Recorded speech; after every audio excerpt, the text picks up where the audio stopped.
Pro Group Management. Workers' comp that works for you. This is 7 at 7 from the Las Vegas Review-Journal.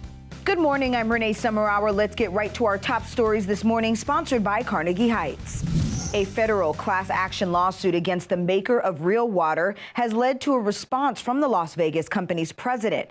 Our reporter James Schaefer has more. In the wake of an investigation into a liver illness linked to Real Water, the company's president and former Nevada legislator BRENT Jones responded. We'd like to express our deepest sympathy and concern over the events that led to the inquiry. Therefore, this recall is deeply concerning because you should never have any worry about the safety of any of our products. Jones specifically spoke to issues in Vegas which have reportedly included people like Tina Hartshorn and this man who is shown after claiming to have become sick after drinking Real Water. Although it appears that all incidents are related to our Las Vegas home and office delivery, we have issued a voluntary nationwide recall of all Real Water until the safety of our product is clearly established. For the Las Vegas Review-Journal, I'm James Schaefer.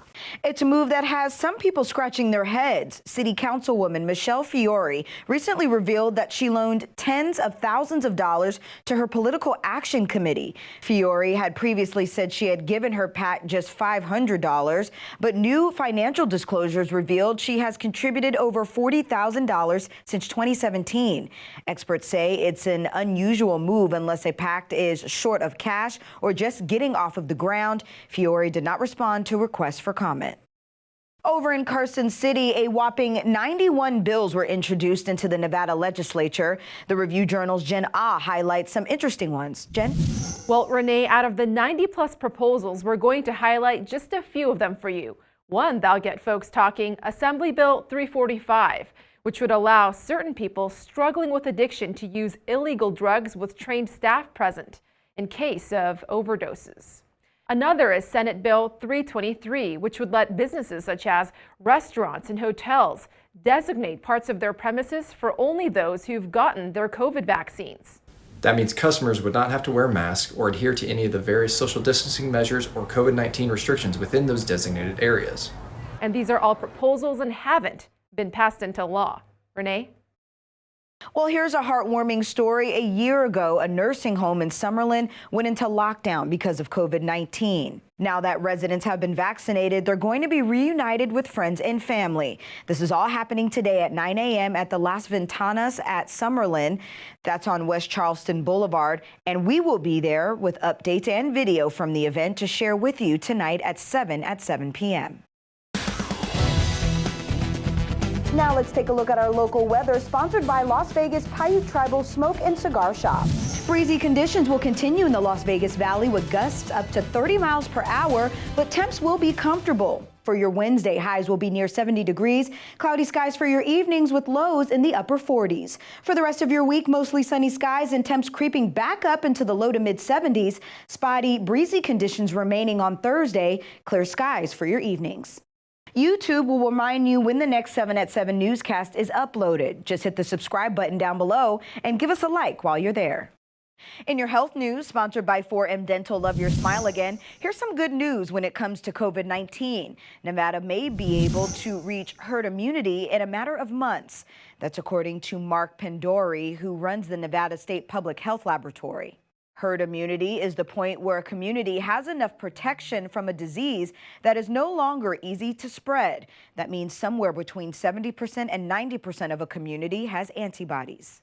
Dr. Pandori is the first public health official in Nevada I've heard say that within a few months, our communities in Nevada could have achieved herd immunity, which would be so very important to us living normally again. In your lifestyle news, sponsored by Get Healthy Clark County, spring is in the air, and for many people, that means it's time to get out and enjoy the great outdoors. But be careful. Spring is also when rattlesnakes become active in their desert climate.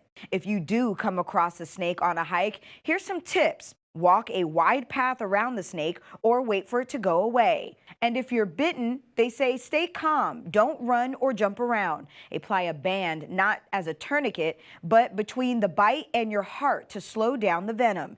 And get to a hospital as soon as possible. Fortunately, most rattlesnake bites aren't fatal.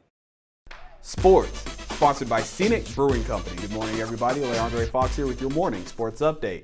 Quarterback Marcus Mariota is staying with the Raiders for the upcoming season after agreeing to a restructured contract that'll keep him in the silver and black. However, Review Journal reporter Vinny Bonsignor says do not be shocked if Mariota is on the move at some point during the upcoming season. The Raiders want him back as their backup quarterback. That's the plan for now, but don't rule out at some point if a team down the road, is either dissatisfied with their starting quarterback or their starting quarterback goes down with an injury. All of a sudden, Marcus Mariota becomes a pretty attractive trade commodity. With the latest in sports betting, I'm Cassie Soto. NCAA tournament futures odds have been reset now that the field is down to the Sweet 16. Gonzaga remains the clear favorite at plus 120 at the Westgate. Baylor is next at plus 450, followed by Houston at 8-1. Further down the board, Oregon and UCLA are both 60-1, and Oregon State is 80-1. Despite 2 upset victories, number 15 seed Oral Roberts is a whopping 500-1 to cut down the nets and win the title. In your business news, sponsored by Bank of Nevada, Bank on Accountability, a Las Vegas gaming company with a new CEO and a new set of investors is looking to expand. GameCo announced Tuesday that it had received investments from the software developer Playtech and from the gaming investor Spring Owl Assets Management. This comes after GameCo announced Adam Rosenberg as its chief executive. He replaced Blaine Grayboys, who was denied a Nevada gaming license. The company plans to use the fresh capital to develop new skill-based game products. In your entertainment news, sponsored by Las Vegas Motor Speedway, we all have seen the casinos and restaurants welcome back customers, but some venues might take a little longer. The head of the Smith Center says it's likely to open its doors again this fall. John Katslamidas has more. The Smith Center for the Performing Arts has been down for 14 months and counting, but President Myron Martin says he has an idea about when they might be able to return, and that idea is in the fall or in October, at least for Reynolds Hall. Cabaret Jazz, the smaller venue, might be open even earlier than that, but Martin says both venues need to run at about full capacity and with full schedules in order to make money, and he says please be patient, because when we come back, we're going to come back with gusto.